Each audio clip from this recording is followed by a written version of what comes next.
T, TH, and underwear?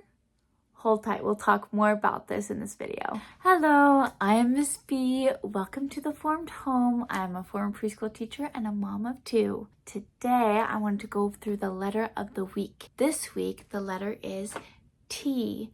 T says T, T, T, T. One thing to really remember with children is that when the uppercase and the lowercase letters are very different looking, that's when you really need to up your repetition. So the letter S and the letter C tend to be easier to remember because we see them all the time, and the uppercase and the lowercase are the same. Letters like D and T we see all the time, but the uppercase and the lowercase look different.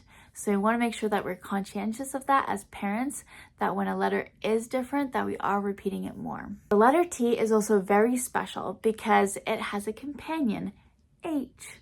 When T and H get together, they make a new sound. That new sound is th, th, th, th. So we see that sound with the and think and thought. It's a whole new sound that your child will cover as they go through the letters, as they go through phonics. And so if your child has gone through a lot of the letter sounds, they're probably getting ready for TH to make that new sound. And it gets a little bit confusing for younger children because they are just learning the letter T and they're seeing words, but some of those words don't quite make the sound they think it makes because the H is there. To which I say, just focus on that T in the beginning, how the T makes a t, t, t sound.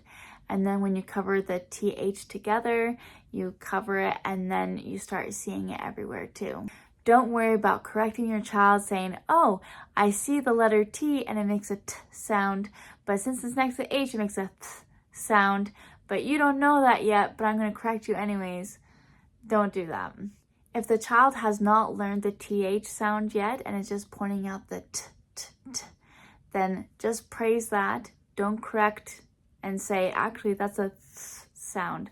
We just want to focus on the T sound and remembering that T, T, T, T sound. And once they have that sound mastered, that's when you can start talking about the TH sound, the th sound. We don't want to overwhelm our children with all the sounds that a T could possibly make. On that note, when you have a word like trunk, trunk combines the T and the R, and it's not a new sound, but it is blended, which makes it harder to say.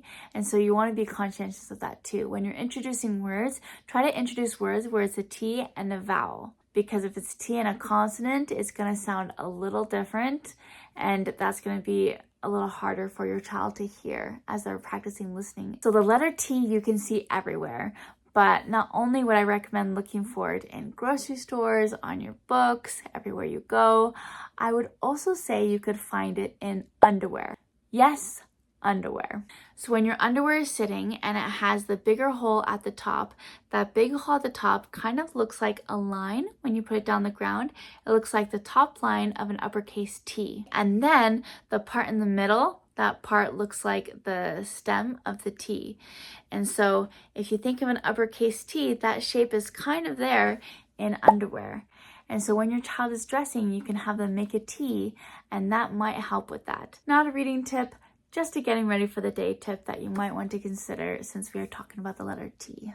Thank you so much for watching this video. Let me know in the comments what it was like for your child going from the letter T to the letter TH and how that transition was for you. I look forward to hearing back from you. I love hearing about different people's experiences with reading, and we'll see you soon. Bye.